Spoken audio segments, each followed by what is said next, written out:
Hello everyone, today I will show you how to use flashlight in iPhone 16 Pro Max.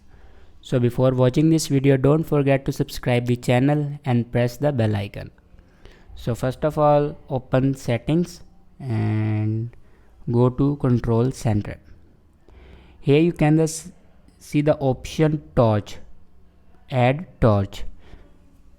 Your torch will be add on your control center.